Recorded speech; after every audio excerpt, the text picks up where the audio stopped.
Resignación cristiana. No sea como yo quiero, sino como tú. Mateo 26:39. Escribiendo con respecto a nuestro Señor Jesucristo, el apóstol Pablo dice, aunque era hijo, por lo que padeció aprendió la obediencia. Aquel que, siendo Dios, sabía todas las cosas, tuvo que aprender obediencia en el tiempo de su humillación. Aquel que en sí mismo es la sabiduría encarnada, condescendió a inscribirse en la escuela del sufrimiento para aprender allí esa importante lección de la vida cristiana, la obediencia a la voluntad de Dios. Y aquí, en el huerto de Getsemaní, ustedes pueden contemplar al divino escolar que sale para practicar su lección. La había estado aprendiendo a lo largo de toda su vida, y ahora tiene que aprenderla una última vez en su agonía y sudor sangriento y en su terrible muerte de cruz. Ahora debe descubrir las mayores profundidades del sufrimiento y debe llegar a la cima del conocimiento de la obediencia. Vean qué bien ha aprendido su lección. Noten que se trata de un escolar sumamente completo y maduro. Ha cursado la clase más avanzada en esa escuela y ante la inmediata perspectiva de la muerte, puede decirle a su padre, no sea como yo quiero, sino como tú. El propósito de este discurso es recomendarles el bendito ejemplo de nuestro Señor Jesucristo y con la ayuda de Dios el Espíritu Santo, exhortarlos a que sean en todo semejantes a su gloriosa cabeza y a que aprendan por todas las providencias cotidianas que Dios se complace en prodigarles, esta lección de un sometimiento a la voluntad de Dios y de una entrega total a Él. Leyendo recientemente ciertas obras de algunos autores que pertenecen a la Iglesia de Roma, me ha impresionado el maravilloso amor que revelan por el Señor Jesucristo.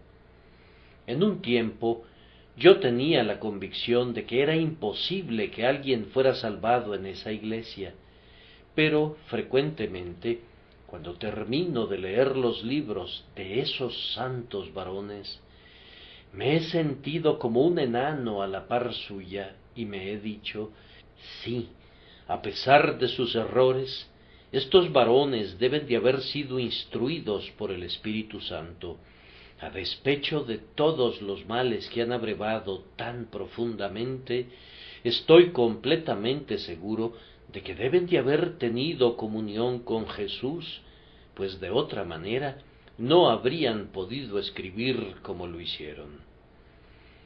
Tales escritores son escasos y surgen a grandes intervalos, pero aún así, aún dentro de esa iglesia apóstata, hay un remanente de acuerdo a la elección de la gracia. Me encontraba leyendo el otro día un libro escrito por uno de esos autores y me encontré con esta destacable expresión: ¿acaso el cuerpo que tiene una cabeza coronada de espinas habría de tener miembros delicados y temerosos del dolor? Ni Dios lo quiera. Este comentario me llegó directo al corazón. Consideré cuán a menudo los hijos de Dios rehúyen el dolor y el reproche y la censura, y piensan que es algo extraño que les sobrevenga alguna tribulación violenta. Bastaría que recordaran que su cabeza tuvo que sudar como grandes gotas de sangre que caían hasta la tierra, y que su cabeza estuvo coronada de espinas, para que no les pareciera nada extraño que los miembros de su cuerpo místico tengan que sufrir también. Si Cristo hubiese sido una persona delicada, si nuestra gloriosa cabeza hubiera estado reposando sobre una blanda almohada de tranquilidad, entonces los que somos miembros de su Iglesia habríamos podido esperar que pasáramos por este mundo disfrutando de dicha y de comodidades. Pero si Él tiene que ser bañado en su propia sangre, si las espinas deben horadar sus sienes, si sus labios tienen que quedarse resecos y si su boca tiene que ser calcinada como en un horno, ¿habríamos de escapar nosotros del sufrimiento y de la agonía? ¿Ha de tener Cristo una cabeza de latón, pero unas manos de oro? ¿Ha de parecer como si su cabeza reluciera en el horno, y no hemos de relucir nosotros también en el horno? Aunque Él deba atravesar los mares del sufrimiento, ¿hemos de ser llevados a los cielos sobre camas floridas de tranquilidad? Ah, no, debemos ser conformados a nuestro Señor en su humillación, si es que hemos de ser semejantes a Él en su gloria. Entonces, hermanos y hermanas, tengo que predicarles sobre esta lección que algunos de nosotros hemos comenzado a aprender, pero de la que hasta ahora sabemos muy poco, y es la lección de decir: no sea como yo quiero, sino como tú. Primero, permítanme explicar el significado de esta oración. Luego, quisiera exhortarlos mediante razones para que la conviertan en su constante clamor. A continuación, quisiera mostrarles cuál será el feliz efecto si se convierte en el deseo supremo de sus espíritus.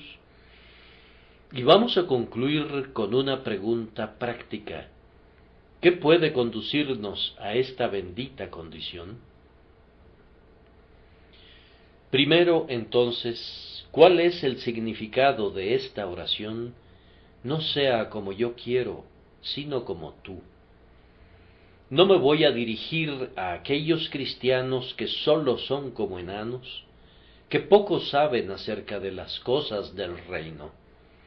Más bien voy a dirigirme a quienes hacen negocio en las profundas aguas de la comunión, a quienes saben lo que es apoyar su cabeza en el pecho de Jesús y caminar con Dios como lo hacía Enoc y hablar con Él como lo hacía Abraham.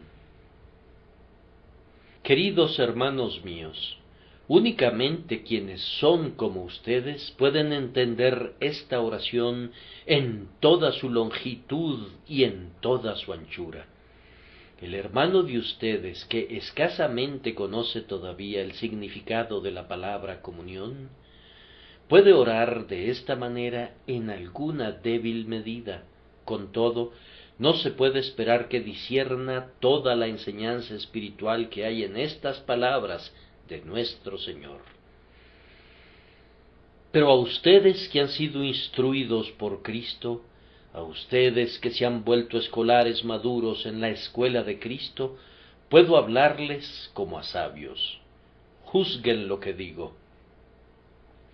Si ustedes y yo decimos esta oración de todo corazón, y no la utilizamos como una mera fórmula, sino que la decimos con una plena intención, debemos estar preparados para este tipo de experiencias. Algunas veces, cuando estamos en medio del servicio más activo, cuando estamos sirviendo diligentemente a Dios, tanto con nuestras manos como con nuestro corazón, cuando el éxito está coronando todas nuestras labores, el Señor nos arrumba, nos aparta de repente de la viña y nos arroja en el horno, justo en el momento preciso cuando la Iglesia pareciera necesitarnos más, cuando las necesidades del mundo están implorándonos más, cuando nuestros corazones están llenos de amor por Cristo y por nuestros prójimos.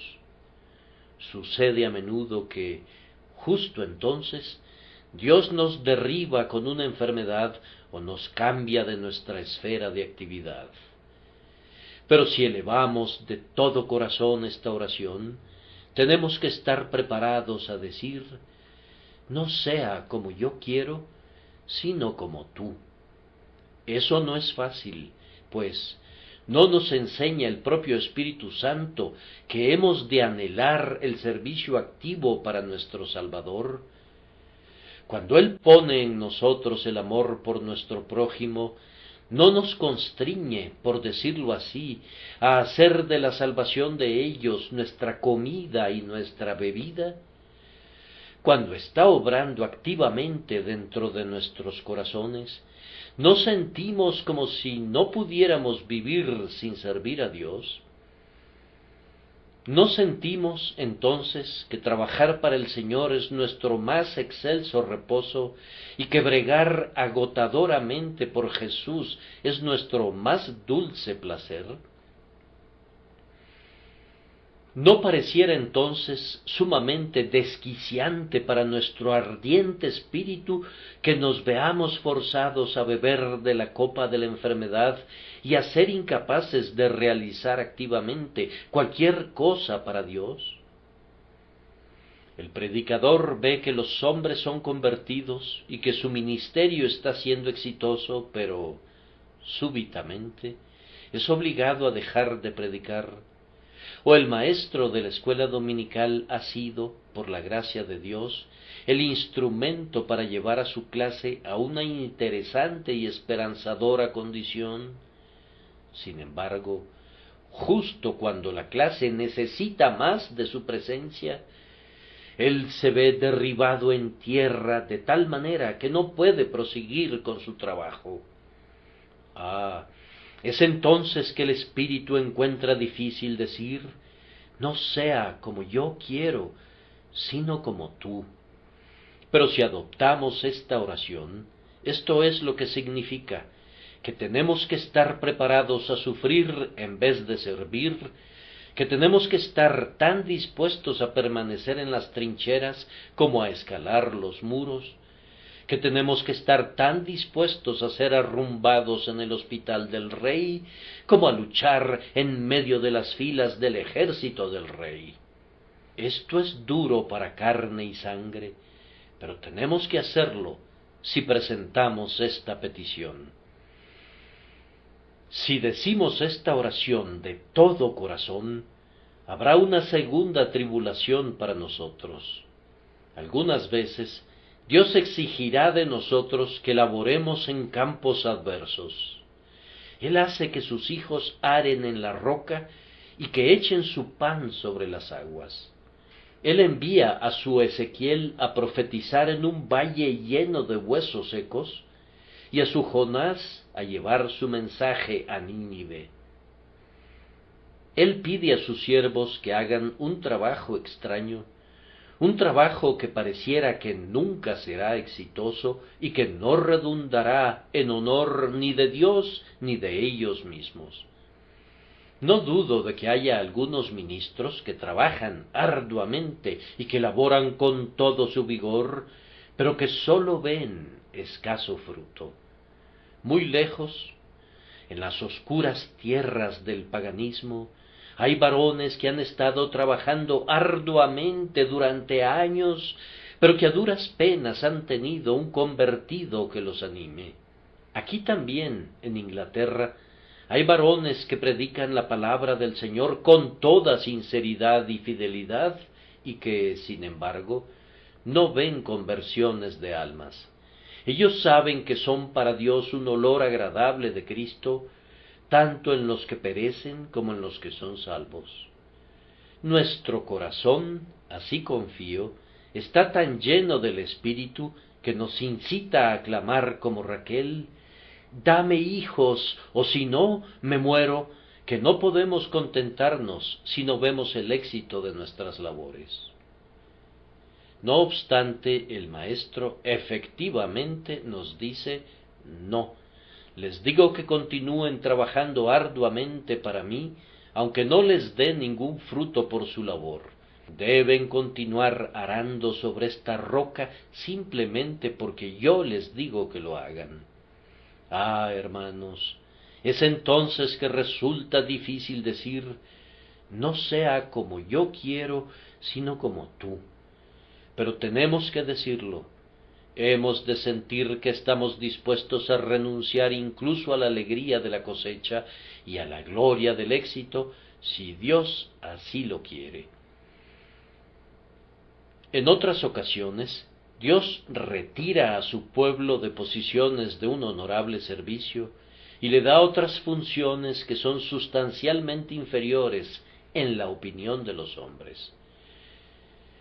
Yo pienso que para mí sería muy difícil ser desterrado de mi gran congregación y de los miles de mis oyentes para ser trasladado a alguna pequeña aldea donde sólo pudiera predicar el Evangelio a un puñado de personas.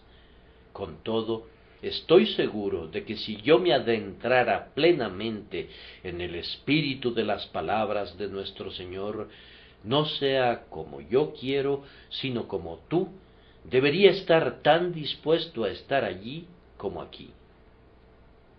Me he enterado de que la obediencia que están obligados a prestar los jesuitas a sus superiores es de un carácter tan extraordinario que, en cierta ocasión, al superior de la orden se le metió en la cabeza la loca idea de enviar de inmediato al presidente de una de sus universidades, que había escrito los libros más sabios en varios idiomas y que era un varón que poseía los más claros talentos, desde el país a donde se encontraba a Bath, para que permaneciera en la calle durante un año como un barrendero, y el hombre así lo hizo.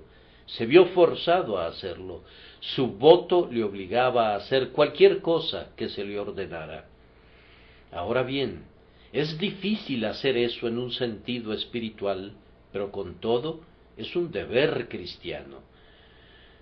Recordamos el dicho de un buen hombre que afirmaba que los ángeles en el cielo están tan completamente sometidos a la obediencia a Dios que, si fuera preciso hacer dos trabajos, gobernar un imperio o barrer una calle, ninguno de los dos ángeles que fueran seleccionados para desempeñar ambas diligencias tendría jamás alguna preferencia en el asunto, sino que dejaría que el Señor eligiera qué parte debía cumplir. Tal vez tú pudieras ser llamado a abandonar el cargo de ser el responsable de los servicios en algún lugar de adoración, para convertirte en uno de los más humildes miembros en otra iglesia. Pudieras ser tomado de un lugar de mucho honor para ser colocado en el rango más bajo del ejército. ¿Estarías dispuesto a someterte a ese tipo de tratamiento?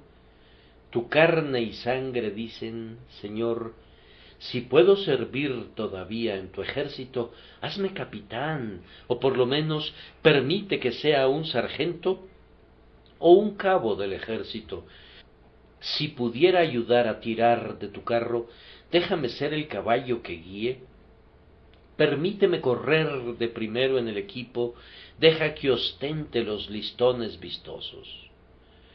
Pero Dios podría decirte, yo te puse en el fragor de la batalla y ahora te voy a poner en la retaguardia. Te di vigor y fuerza para que lucharas con gran éxito y ahora voy a hacer que te quedes con el bagaje. Voy a quitarte de la posición prominente y te usaré en otra parte ahora.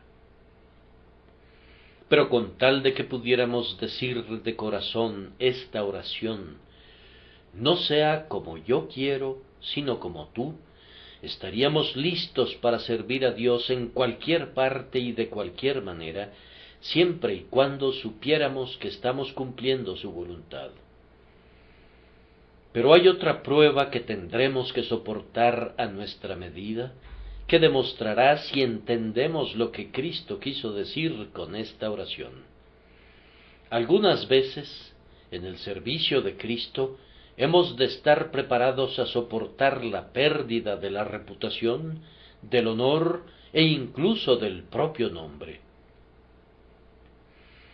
Cuando vine a Londres por primera vez para predicar la palabra, pensé que podía soportar cualquier cosa por Cristo. Pero luego me vi vergonzosamente calumniado y me vi convertido en el blanco de todo tipo de falsedades, y en agonía me postré rostro en tierra delante de Dios y clamé a Él. Sentí como si eso fuera algo que yo no podía tolerar. Mi reputación era algo muy apreciable para mí y no podía tolerar que se dijeran esas falsedades sobre mí. Entonces me vino este pensamiento: tienes que entregarle todo a Cristo, tienes que someter todo a Él, carácter, reputación y todo lo que tienes, y si es la voluntad del Señor, serás considerado el más vil de los viles, pero en tanto que permanezcas sirviéndole a Él, y tu carácter sea realmente puro, no tienes que temer. Si es la voluntad del Maestro que seas hollado y que escupan sobre ti todos los malvados de este mundo, simplemente tienes que soportarlo y decir: no sea como yo quiero, sino como tú. Y recuerdo entonces cómo me puse de pie después de haber estado de rodillas y cómo canté para mí esta estrofa: si sobre mi rostro, por tu amado nombre, llueven la vergüenza y el reproche, saludo al reproche y doy la bienvenida a la vergüenza, siempre y cuando tú me recuerdes. Pero cuán duro debe de haber sido, dices, sufrir la pérdida de tu reputación y que se dijeran falsamente cosas perversas en tu contra por causa del nombre de Cristo. ¿Y por qué fue tan duro? Pues bien, fue duro porque precisamente yo no había aprendido plenamente cómo presentar esta oración de nuestro Señor Jesucristo, y me temo que todavía no lo he aprendido por completo. Era algo muy deleitable que incluso nuestros enemigos hablaran bien de nosotros y que fuéramos a través del mundo revestidos con tal santidad de carácter que los hombres que cubren de escarnio a toda la religión no pudieran encontrar fallas en nosotros. Pero es algo igualmente glorioso que seamos puestos en la picota de la vergüenza y que seamos apedreados por cada transeúnte y que seamos la canción del borracho y el objeto de escarnio del blasfemo, cuando no lo merecemos, y que soportemos todo eso por causa de Cristo. Ese es un verdadero heroísmo. Ese es el significado de la oración de nuestro texto. Además, algunos de ustedes han pensado algunas veces: oh, que el Maestro se complaciera en abrir una puerta para mí donde yo pudiera ser un instrumento para hacer el bien. Cuán dichoso sería si pudiera tener ya sea más riquezas, o mayor influencia, o más conocimiento, o más talentos para poder servirle mejor. Has orado y has meditado al respecto y te has dicho: con sólo que pudiera llegar a tal y tal posición, ¿de qué manera tan excelente sería capaz de servir a Dios? Has visto que tu Señor da a algunos de sus siervos 10 talentos, pero a ti te ha dado sólo 1. Entonces te has puesto de rodillas y le has pedido que fuera tan bondadoso de darte 2, pero Él te lo ha negado.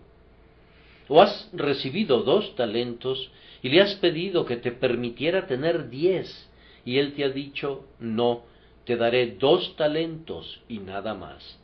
Pero tú dices: ¿no es acaso un deseo laudable que yo busque hacer más bien? Ciertamente, comercia con tus talentos y multiplícalos si puedes. Pero supón que no tuvieras poder de expresión, supón que no tuvieras ninguna oportunidad de servir a Dios, o incluso supón que la esfera de tu influencia fuera limitada. ¿Qué pasaría entonces? Pues bien, debes decir: Señor, Yo esperaba que fuera tu voluntad que tuviera una esfera más amplia, pero si no lo es, si bien quisiera servirte en una escala mayor, estaré muy contento de glorificarte en mi actual esfera más restringida, pues me parece que hay una oportunidad para probar mi fe y mi resignación, y repito, no sea como yo quiero, sino como tú. Varones cristianos, ¿están preparados para decir de corazón esta oración? Me temo que no hay ni un solo individuo entre nosotros que pudiera decir esta oración con toda la plenitud de su significado. Tal vez pudieran llegar tan lejos como yo he llegado, pero si Dios les tomara la palabra y les dijera: mi voluntad es que tu esposa sea atacada por una fatal enfermedad, y que se doble y muera ante tus ojos cual lirio mortecino, que tus hijos sean alzados y sean estrechados contra mi pecho en el cielo, que tu hogar sea quemado con fuego, que te quedes sin un centavo, que seas un indigente dependiente de la caridad de otros. Es mi voluntad que atravieses el mar, que vayas a tierras distantes y que soportes durezas desconocidas. Es mi voluntad que, finalmente, tus huesos permanezcan siendo blanqueados sobre la arena del desierto en algún clima extraño. ¿Estás dispuesto a soportar todo eso por Cristo? Recuerda que no habrías captado el pleno significado de esta oración si no hubieres dicho sí a todo lo que significa, y mientras no recorras las máximas distancias a las que la providencia de Dios quiere que llegues, no habrás captado el pleno alcance de la resignación contenida en este clamor de nuestro Señor. Creo que muchos de los primeros cristianos se sabían esta oración de memoria. Es maravilloso comprobar cuán dispuestos estaban a hacer cualquier cosa y hacer cualquier cosa por Cristo. Tenían metida en su cabeza la idea de que no debían vivir para sí, y también la tenían metida en su corazón, y ellos creían que sufrir el martirio era el más excelso honor que podrían desear. Por consiguiente, si eran llevados a los tribunales de los jueces, nunca huían de sus perseguidores. Casi cortejaban a la muerte, pues pensaban que el más sublime privilegio que podrían tener era que fueran despedazados por los leones en la arena o que fueran decapitados por la espada. Ahora bien, con sólo que pudiéramos introducir esa idea en nuestros corazones, ¿con qué valor nos ceñiríamos? ¿Cuán plenamente podríamos servir entonces a Dios? ¿Y cuán pacientemente podríamos soportar la persecución? ¿Bastaría con que aprendiéramos el significado de esta oración? No sea como yo quiero, sino como tú.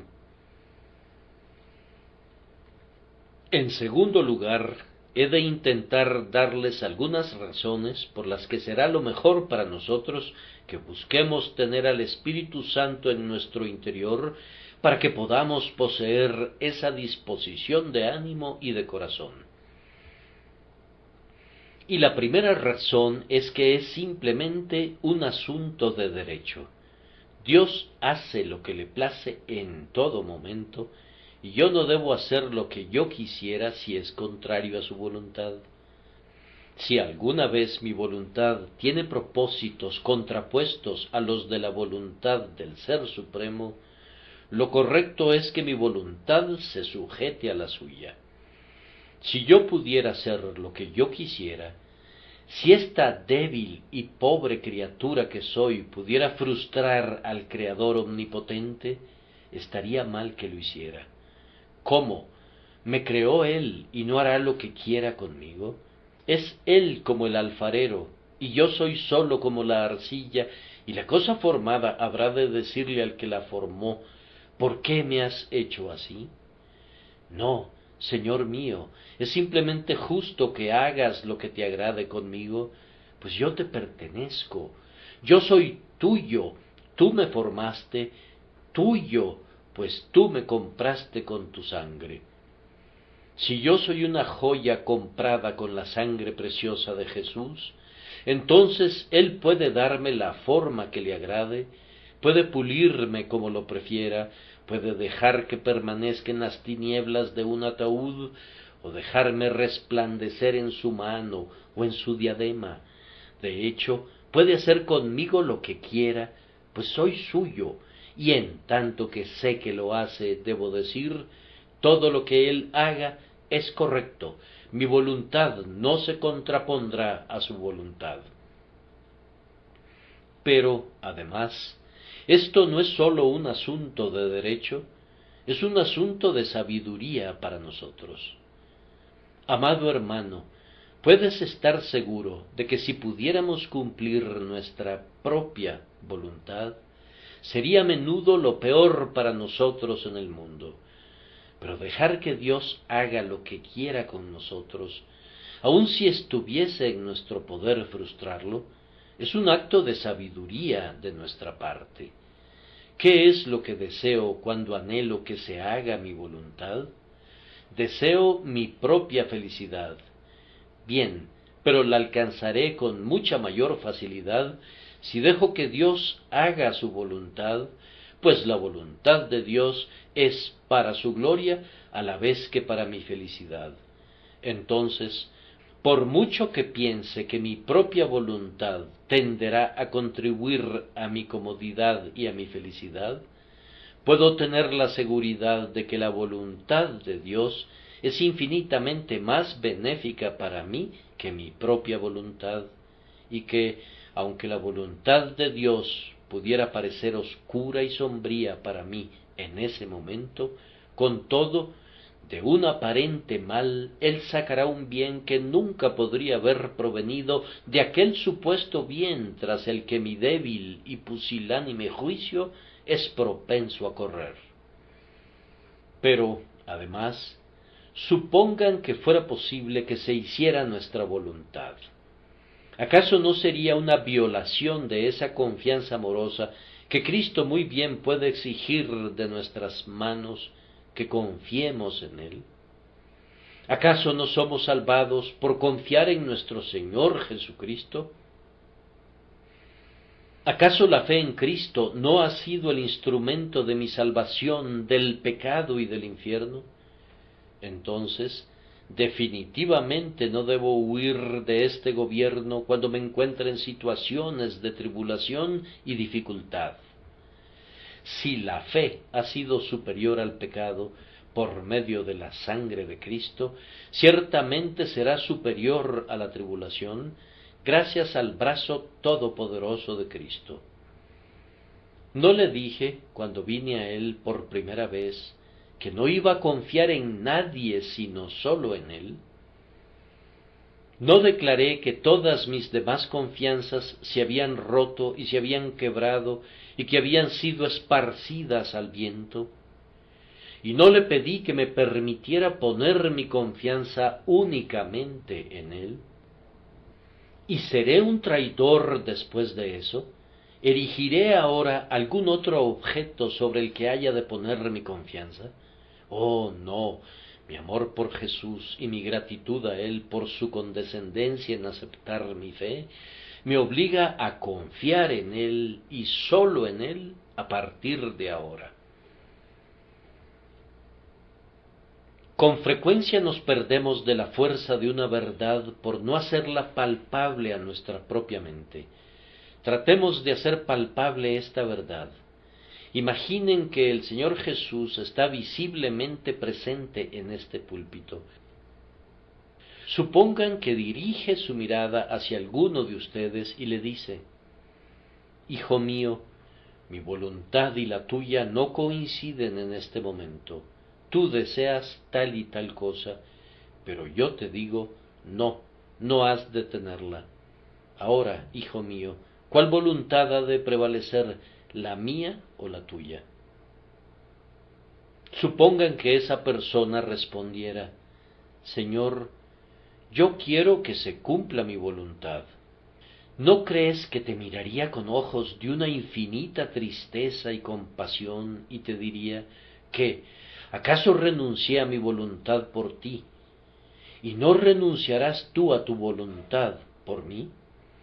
¿Acaso entregué todo lo que tenía, incluso mi vida, por ti? Pero tú, hijo caprichoso, dices: ¿he de tener estas cosas conforme a mi voluntad y en contra de tu deseo y propósito, oh Salvador mío? Seguramente no podrías hablar así. Más bien creo que te veo caer de rodillas instantáneamente y decir: Señor Jesús, perdóname por albergar esos pensamientos perversos. No, Señor mío, aunque fuese duro, yo lo consideraré placentero. Aunque fuese amargo, voy a creer que el trago más amargo es dulce. Haz que te vea muriendo en la cruz por mí. Sólo hazme saber que tú me amas, y sin importar dónde me pongas, estaré en el cielo en tanto que pueda percibir que tu voluntad se cumple en mí. Estaré perfectamente contento de estar donde quiera que tú elijas que esté, y de sufrir lo que tú escojas que soporte. Sí, queridos amigos, si erigiéramos nuestras voluntades en oposición a la suya, eso demostraría una triste carencia del amor que debemos sentir por Cristo y de la gratitud que Él merece. Por tanto, amados amigos, por causa del amor, por causa de la sabiduría, por causa de lo recto, yo les imploro de nuevo que supliquen al Espíritu Santo que les enseñe esta oración de nuestro Señor Jesucristo y que les explique su bendito significado. Noten a continuación el efecto de decir y de sentir verdaderamente: no sea como yo quiero, sino como tú. El primer efecto es una constante felicidad. Si quisieran descubrir la causa de la mayoría de sus aflicciones, caben junto a la raíz de la voluntad propia, pues allí es donde se ubica. Cuando su corazón ha sido enteramente santificado para Dios y su voluntad está enteramente sometida a Él, lo amargo se vuelve dulce, el dolor se convierte en placer y el sufrimiento se torna en gozo. Cuando la voluntad de un hombre está enteramente sometida a la voluntad de Dios, no es posible que la mente de ese hombre se vea turbada. Bien, dirá alguien, esa es una afirmación muy asombrosa. Y alguien más dirá: yo he intentado realmente que mi voluntad se someta a la voluntad de Dios, y con todo estoy turbado.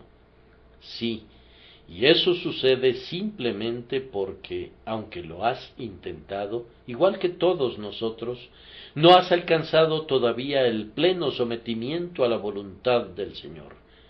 Pero una vez que lo hayas alcanzado, me temo que nunca lo alcanzarás en esta vida, entonces estarás libre de todo lo que provoca tu aflicción o el desasosiego de tu mente. Otro bendito efecto de esta oración, cuando es dicha verazmente, es que da al hombre valentía y santo valor. Si mi mente está plenamente sometida a la voluntad de Dios, ¿qué habría de temer en todo el mundo? A mí me sucede lo que sucedió con Policarpo. Cuando el emperador romano lo amenazó con el destierro, Policarpo le respondió: no puedes desterrarme, pues el mundo entero es la casa de mi padre, y tú no puedes desterrarme de él. Pero te voy a matar, le dijo el emperador. No, no puedes matarme, pues mi vida está escondida con Cristo en Dios. Te voy a despojar de todos tus tesoros. No, no puedes hacerlo, pues no tengo nada que tú conozcas. Mi tesoro está en el cielo, y mi corazón está también allá. Pero te voy a alejar de los hombres, y te quedarás sin amigos. No, No puedes hacerlo, pues tengo un amigo en el cielo de quien tú no puedes separarme. Yo te desafío porque no hay nada que puedas hacerme. Y eso mismo puede decir siempre el cristiano una vez que su voluntad está de acuerdo con la voluntad de Dios. Puede desafiar a todos los hombres y puede desafiar al infierno mismo, pues es capaz de decir: no puede pasarme nada que sea contrario a la voluntad de Dios, y si es su voluntad, también es mi voluntad. Si le agrada a Dios, me agrada a mí. Dios se ha complacido en darme parte de su voluntad, así que estoy satisfecho con lo que me envíe. El hombre, después de todo, es sólo la segunda causa de nuestras aflicciones. Tal vez un perseguidor le diga a un hijo de Dios: ¿puedo afligirte? No, no puedes, pues tú dependes de la grandiosa primera causa, y él y yo coincidimos. Ah, queridos amigos, no hay nada que haga que los hombres sean tan cobardes como el hecho de que tengan voluntades contrarias a la voluntad de Dios. Pero cuando nos ponemos enteramente en las manos de Dios, ¿qué hemos de temer? Lo que hizo que Jacob se acobardara cuando Esaú vino para reunirse con él fue que no estaba sometido a la voluntad de Dios. Dios había dicho de antemano que el mayor de los dos hijos de Isaac serviría al menor. Jacob tenía el deber de creer eso y de seguir valientemente adelante con sus esposas y con sus hijos, y el deber de no inclinarse ante Esaú, sino de decirle: la promesa es que el mayor servirá al menor, por tanto yo no voy a inclinarme delante de ti, a ti te corresponde postrarte delante de mí. Pero el pobre Jacob dijo: tal vez sea la voluntad de Dios que Esaú me venza y me hiera la madre con los hijos, pero mi voluntad es que no sea así. La confrontación en el vado de Jaboc ha sido descrita muy bien, pero si Jacob no hubiera dudado de la promesa de Dios, nunca se habría postrado 7 veces, rostro en tierra, delante de su hermano Esaú. Habría dicho en la santa majestad de su fe: Esaú, hermano mío, tú no puedes hacerme ningún daño, pues tú no puedes hacer nada que sea contrario a la voluntad de Dios. Tú no puedes hacer nada que sea contrario a su decreto, y yo estaré complacido con lo que sea. Entonces, este sometimiento a la voluntad de Dios proporciona, primero, gozo en el corazón, y luego otorga un intrépido valor, y con todo hay otra consecuencia.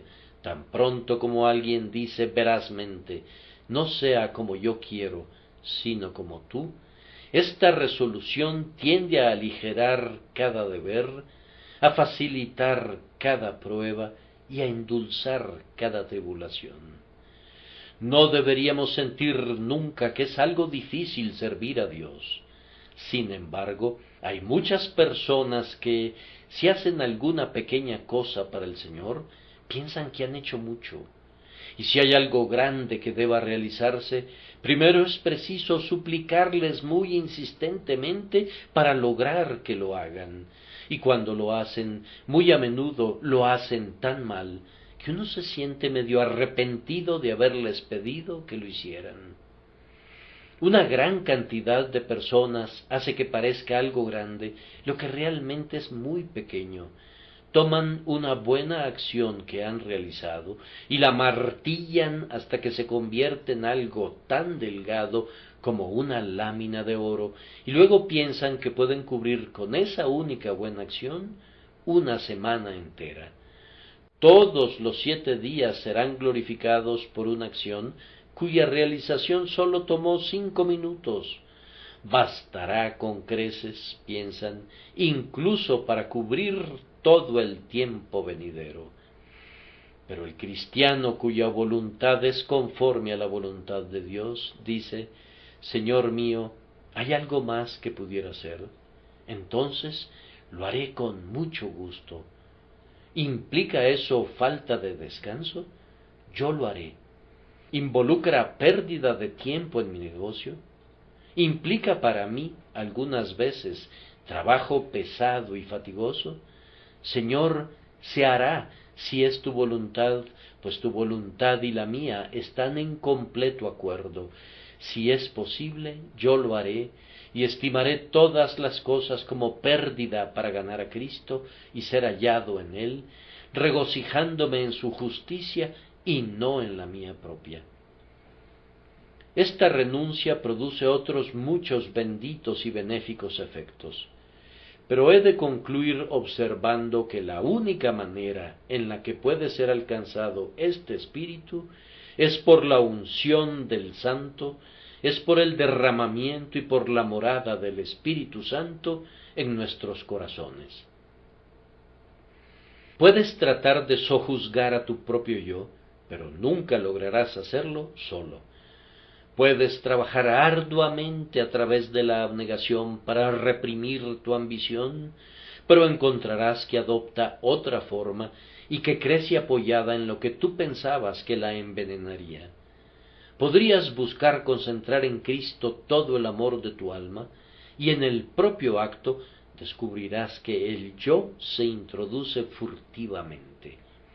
Algunas veces me asombro, y sin embargo no me quedo asombrado cuando conozco el mal de mi propio corazón, cuando atisbo en mi interior y encuentro que, en el preciso instante en que pensaba que mi motivo era el más puro, era muy impuro, y me parece que a ustedes les sucede lo mismo, queridos amigos. Ustedes realizan una buena acción, dan alguna caridad a los pobres, tal vez, y dicen, lo haré sin que se sepa. Alguien habla de eso, y tú le comentas al instante, hubiera preferido que no hablaras de eso, no me gusta que se hable de lo que yo he hecho, me hace daño. Tal vez solo sea tu orgullo el que te induce a decir que te hace daño, pues para algunas personas su modestia es su motivo de orgullo.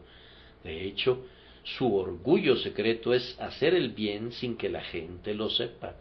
Se glorían en ese supuesto sigilo, y cuando su acción llega a ser conocida, sienten que su modestia se deteriora, y les da miedo que la gente diga, ah, ya ven que se sabe lo que hacen, realmente no realizan en secreto sus buenas acciones. Así que incluso nuestra modestia puede constituir nuestro orgullo, y lo que algunas personas consideran que es su orgullo, pudiera ser la voluntad de Dios y pudiera constituir una modestia real. Renunciar a nuestra propia voluntad es un trabajo muy duro, pero es posible hacerlo, y esa es una de las lecciones que deberíamos aprender de este texto, no sea como yo quiero, sino como tú. Además, si hubiera alguien de quien estás un poco envidioso, tal vez un ministro que te arrebata un poco de brillo porque predica mejor que tú, o un maestro de la escuela dominical que es más exitoso en su obra, convierte a esa persona en particular en el objeto de tu más persistente oración y esfuérzate hasta donde te sea posible por incrementar la popularidad y el éxito de esa persona. Alguien pregunta, ¿pero puedes llevar a la naturaleza humana hasta ese punto? ¿Se puede intentar exaltar al propio rival? Queridos amigos míos, nunca conocerán el pleno significado de esta oración mientras no hubieren intentado hacer eso y buscar de hecho honrar a su rival más que a ustedes mismos. Ese es el verdadero espíritu del Evangelio, en cuanto a honra, prefiriéndoos los unos a los otros. Algunas veces me ha parecido que es un trabajo muy difícil, he de confesarlo, pero me he ejercitado en lograrlo. ¿Puede hacerse eso? Sí, Juan el Bautista lo hizo. Dijo acerca de Jesús, es necesario que Él crezca pero que yo mengüe. Si le hubiesen preguntado a Juan si deseaba crecer, habría respondido: bien, me gustaría tener más discípulos.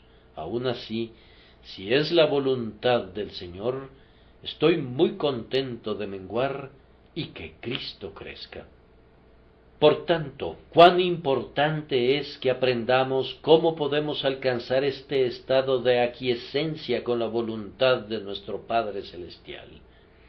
Les he dado las razones para ello, pero ¿cómo puede hacerse? Únicamente por la operación del Espíritu de Dios. En cuanto a la carne y sangre, no te ayudarán en lo más mínimo, más bien irán en contra. Y cuando piensas que seguramente tienes a carne y sangre bajo control, descubrirás que llevan una ventaja sobre ti cuando creías que los estabas venciendo. Pídele al Espíritu Santo que more en ti, que habite en ti, que te bautice, que te sumerja en su sagrada influencia, que te cubra, que te entierre en su sublime poder. Así y sólo así, cuando estés completamente sumergido en el Espíritu y hundido, por decirlo así, en el mar rojo de la sangre del Salvador, serás conducido a darte cuenta del significado de esta gran oración: no sea como yo quiero, sino como tú. Señor, no el ego, sino Cristo, no mi propia gloria, sino tu gloria, no mi engrandecimiento, sino el tuyo, es más, ni siquiera mi éxito, sino tu éxito, no la prosperidad de mi propia iglesia o de mi propio yo, sino la prosperidad de tu iglesia y el incremento de tu gloria. Que todo sea hecho como tú quieres y no como yo quiero. Cuán diferente es esto de todo lo que está vinculado con el mundo. He tratado de llevarlos a una alta elevación, y si han sido capaces de subir hasta allá, o incluso se han quedado jadeantes después de intentar llegar allá, cuán sorprendente ha sido el contraste entre este espíritu y el espíritu del mundano. No les diré nada a los que son inconversos, excepto esto: dense cuenta de cuán en contra están de lo que Dios quiere que sean y de lo que han de ser, antes de que puedan entrar en el reino de los cielos. Ustedes saben que no podrían decir que Dios haga su voluntad, y ustedes saben también que no podrían humillarse para convertirse en un pequeño niño. Esto demuestra su profunda depravación. Entonces, que el Espíritu Santo los renueve, pues tienen necesidad de ser renovados para que puedan ser convertidos en nuevas criaturas en Cristo Jesús. Que Él los santifique enteramente, espíritu, alma y cuerpo, y que al final los presente sin mancha delante del trono de Dios, por causa de su amado nombre. Amén.